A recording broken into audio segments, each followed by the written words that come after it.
Most people view money as a ticket to a store, but the wealthy view money as a seed for a forest. The moment you stop seeing money as a tool to spend and start seeing it as a tool to build, your financial life truly begins.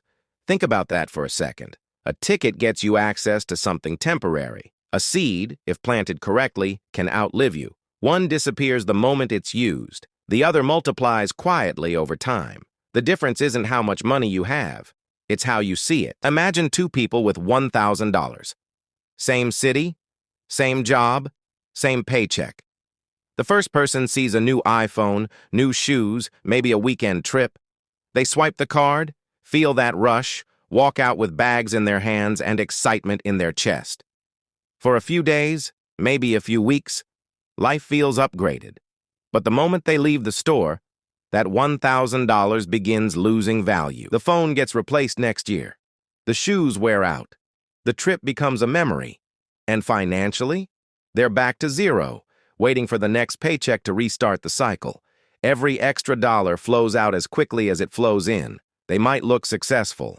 New gadgets, nice dinners, vacations on social media.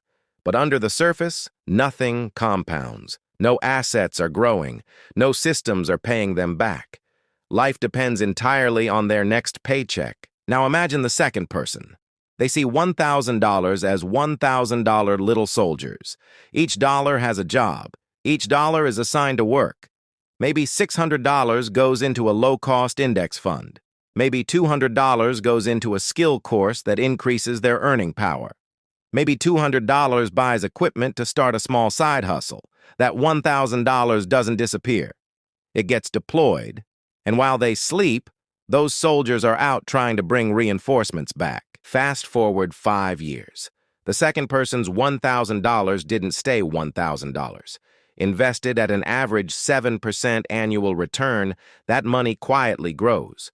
Add consistent contributions each month, even small ones, and the snowball gets bigger. That side hustle either generates extra income or teaches valuable business skills. That course increases their salary potential.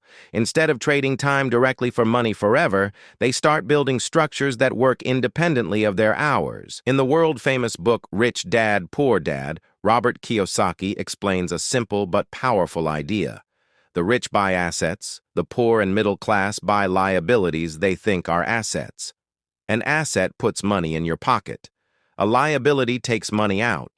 It sounds obvious, but look around. A luxury car with monthly payments is not an asset. It's a bill. A high-end apartment beyond your means is not an asset. It's a commitment. Even a new phone every year, if it doesn't increase your income, is simply consumption. Every dollar you spend is not just gone. It's a lost opportunity. That dollar could have been invested.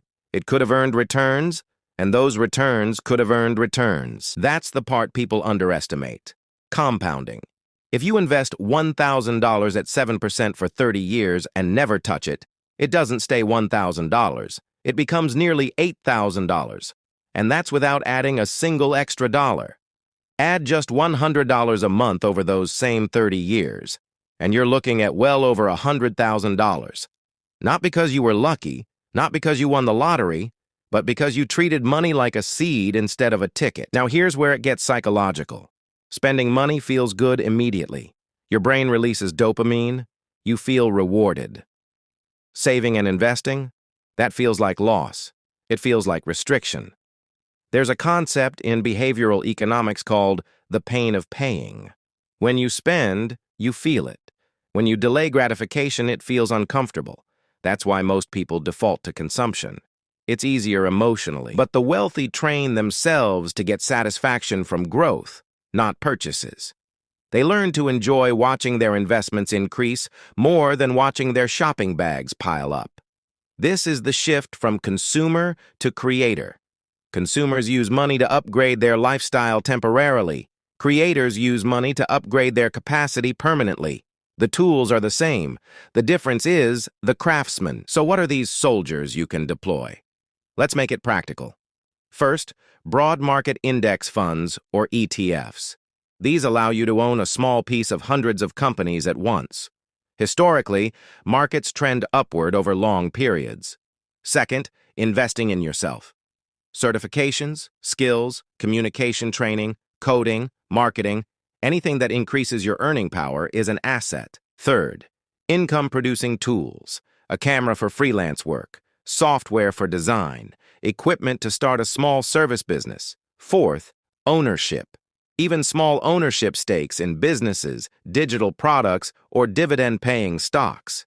And maybe you're thinking, that's great, but I don't have $1,000. Start with $100. Start with $50. The amount matters less than the habit. If you consistently treat even small amounts as seeds, you train your mind to build instead of spend. Wealth is rarely built in dramatic leaps. It's built in disciplined, boring repetition.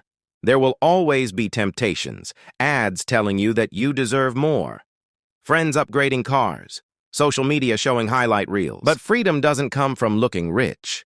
It comes from owning assets that pay you whether you feel motivated or not. It comes from knowing that if you stop working for a month, your systems are still generating income. And here's the deeper truth. Money amplifies identity. If you are a consumer at $1,000, you will likely be a bigger consumer at $100,000. If you are a builder at $1,000, you will become a serious investor at $100,000. The habits scale. So the next time you receive money, whether it's a paycheck, a bonus, or even a gift, pause before you spend it. Ask yourself one question. Is this a ticket or is this a seed? One gives you a moment.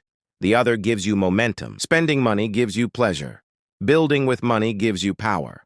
One makes you dependent. The other makes you independent. The tools are the same. The dollars are the same. The opportunities are the same.